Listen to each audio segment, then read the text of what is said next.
On October the 29th, in just a matter of hours, a year's worth of rain fell in parts of Spain. Valencia, on the Mediterranean coast, was the hardest hit region. Flash floods there claimed more than 200 lives. This is the worst natural disaster in Spain's recent history. In their wake, the floods left entire streets caked in stinky, sticky brown mud. Cars thrown together in piles, debris everywhere. Legions of locals do what they can to clear, but it's barely scratching the surface. Meanwhile, on social media, many speculated about the causes of this tragedy. One theory drew a lot of attention. The claim was that a secretive weapon had supposedly been used to manipulate the weather. The paedophilic Western elites have activated the weapons of mass destruction.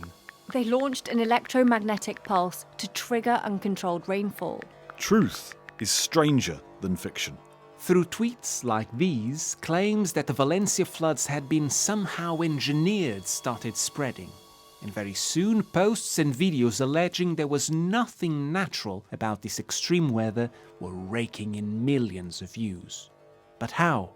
These crisis moments have become petri dishes for disinformation and for getting those kinds of false and outlandish claims into the general public. This is BBC Trending, where we take an in-depth look into the world of social media. I'm Marco Silva, the BBC's climate disinformation reporter. For this episode, I've been tracking a new trend I've been following for months. Social media claims that extreme weather events like the Valencia floods are not natural phenomena at all, but rather the result of a supposedly secretive weapon being deployed. Experts say that, bizarre as they may sound, these claims can be dangerous. So, why is that the case? Brace yourself for a wild ride. Our story starts in Las Palmas, the largest city in the Canary Islands. The archipelago is located more than 1,000 kilometers away from mainland Spain, just off the coast of Western Africa. It's in Las Palmas that Silvia runs a seafood restaurant on the seafront. It's got a few tables outside for customers to have a drink while gazing at the ocean. Silvia's in charge of the business's TikTok account. I make videos about my surroundings, and the sea is a big part of it.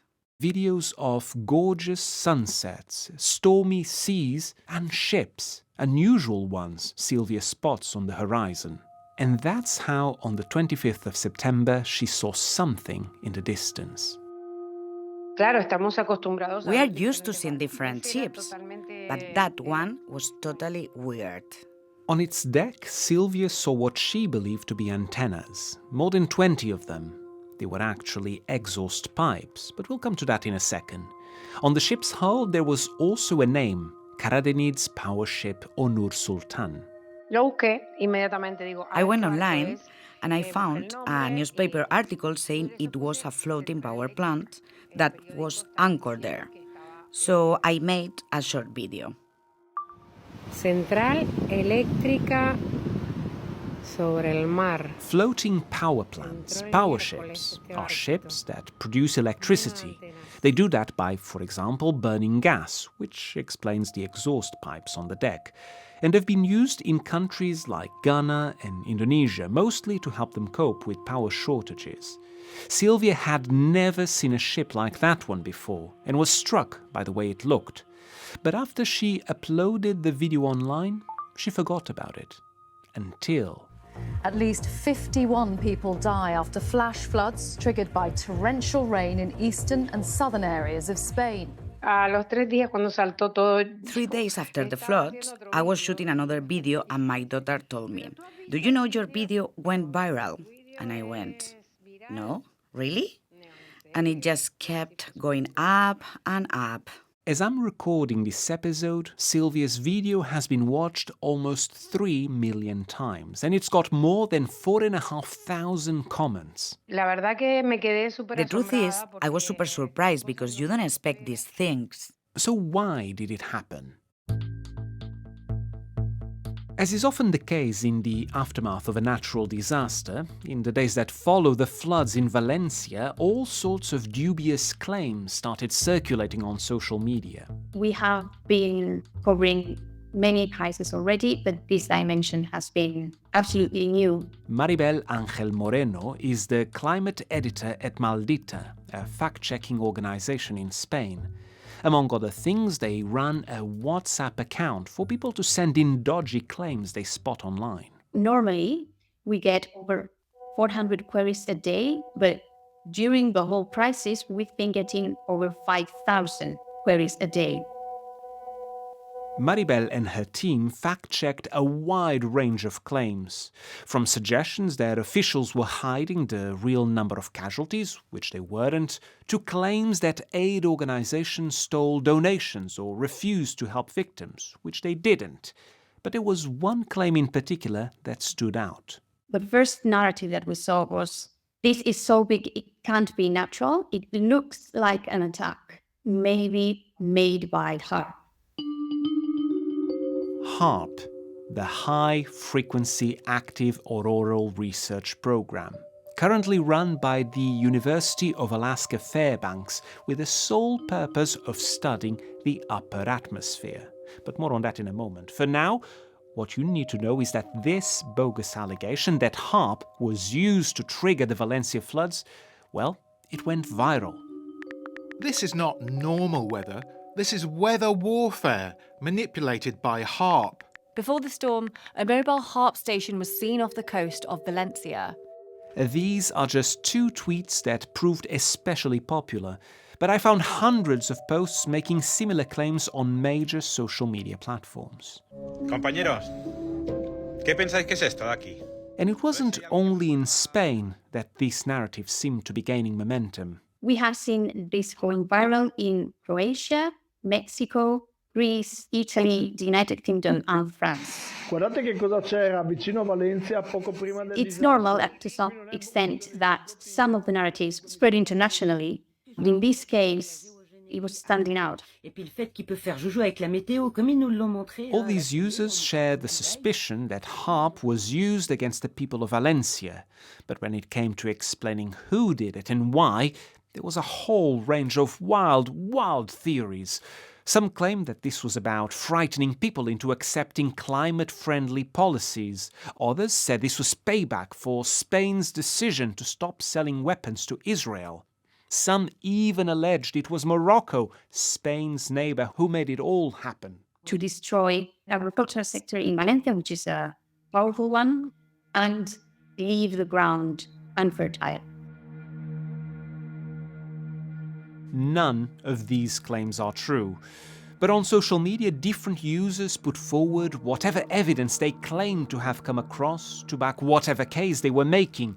And there was one particular piece of supposed evidence I've seen posted dozens of times, getting millions of views. A TikTok video. Central Eléctrica Silvia's video. sobre el mar. Even though it had been posted online more than a month before the floods, even though it was shot hundreds of kilometers away from Valencia, many social media accounts still reposted it, because to them there was little doubt. This ship was not a power station. It was the carrier of a deadly weapon, HARP. This was actually the ship that caused the storm that hit Valencia, which of course was not the case. The fact that the video was used to talk about Valencia seems like an atrocity to me. When I told Silvia how her video had been used to promote conspiracy theories, she was shocked. This was an innocent video that wasn't meant to alarm anyone. It was not intended to talk about any conspiracy, and it became a scary video. According to tracking data, no other power ship like the Onur Sultan was anywhere near Valencia's coast in the days leading up to the floods. And yet, could HARP have caused anything remotely similar to what Spain experienced last October? Manipulating the weather may sound like something out of a sci-fi movie, but it is in fact possible to an extent. Take cloud seeding as an example. It can be done by spraying tiny particles onto existing clouds to help raindrops form. It's been used in places that struggle with a dry climate, including in the UAE, where in April last year, social media users wrongly blamed it for record rainfall in Dubai. Dubai is underwater, and it's all happening because they allegedly decided to make it rain, but now it just won't stop. There's no way cloud seeding could have caused floods of the magnitude of those seen in Dubai. But claims that natural disasters are being engineered keep gaining traction.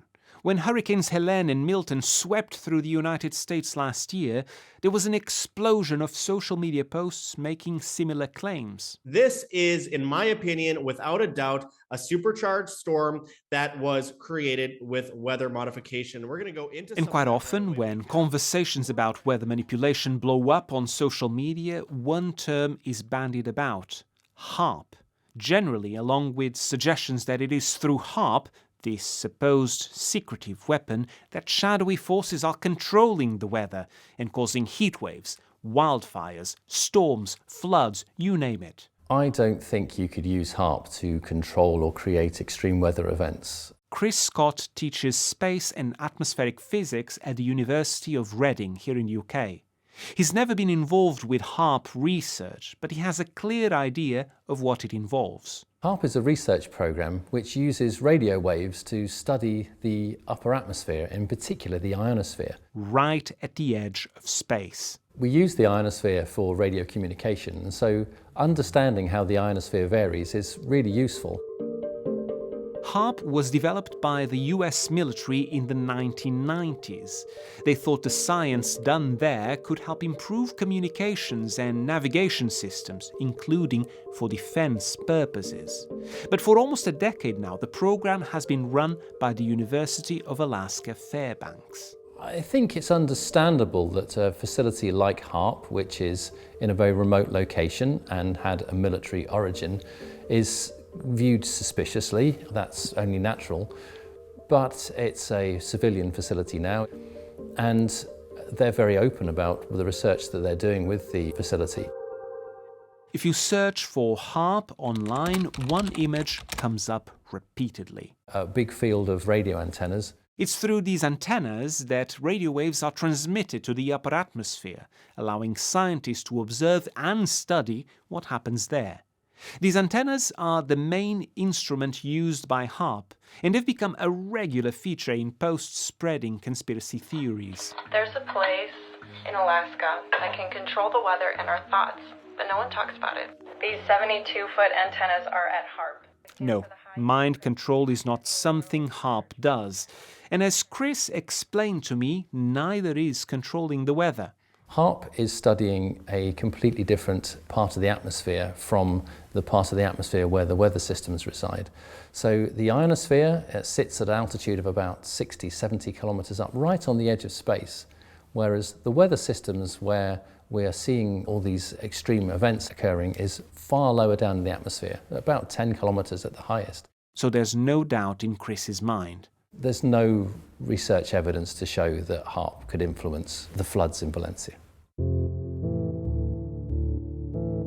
I asked the University of Alaska Fairbanks for an interview about HAARP, but they were not immediately available. In a statement, they said, "The extensive flooding in Valencia, Spain, serves as a reminder of the immense power of natural disasters.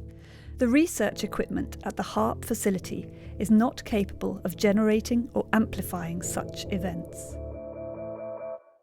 Since the floods in Valencia, there's been much soul-searching in Spain.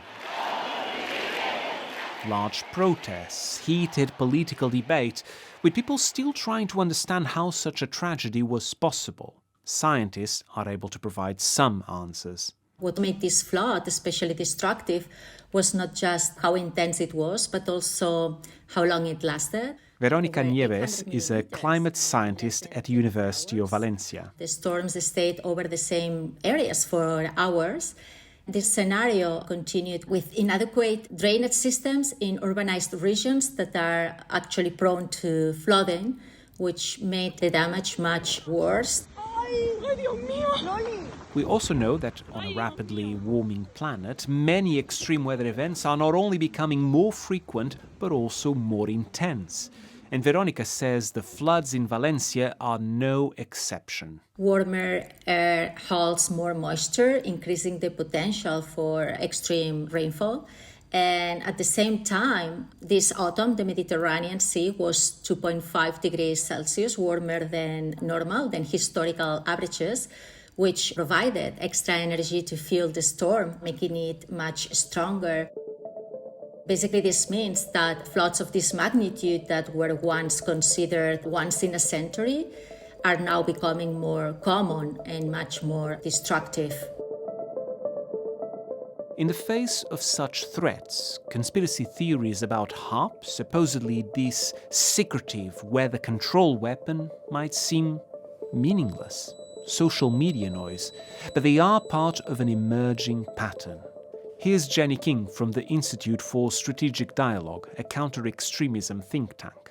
I wasn't very surprised to see what happened after the Valencia flooding, because we have seen over the last few years that these extreme weather events, these crisis moments, have become petri dishes for disinformation and for getting those kinds of false and outlandish claims into the general public. And outlandish as some of those claims may be, they can pose a real danger. If you divorce these extreme weather events from climate change and you create the impression that actually they are the fault of some shadowy institution, then you never build up the level of public support that is really needed to introduce effective climate action and climate policy. To put it differently, only by understanding the real causes of the problem, the facts, will people be able to make informed decisions about what to do next.